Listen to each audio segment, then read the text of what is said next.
Heto na nga, Bea Alonzo pinapatamaan si Dominic Roque tungkol sa kanilang hiwalayan.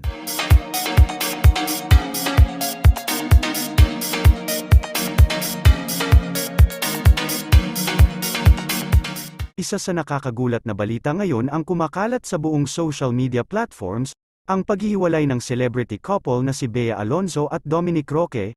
Alam ng lahat na engaged na ang dalawa sa isa't isa, kaya naman ikinagulat talaga ng mga kaibigan at mga fans ng dalawa nang kumalat ang balitang ito. Hindi na rin nga pinatagal ng dalawa ito, at tinapos na ang panghuhula at haka-haka. Inamin na nga ng mga ito na, totoong hiwalay na nga sila. Kaya naman pinagkaguluhan ang statement ng dalawa sa buong social media, na silang dalawa na ang naging laman. Ayon pa sa mga netizen ay nakakagulat talaga ang balitang ito at nalulungkot para sa dalawa.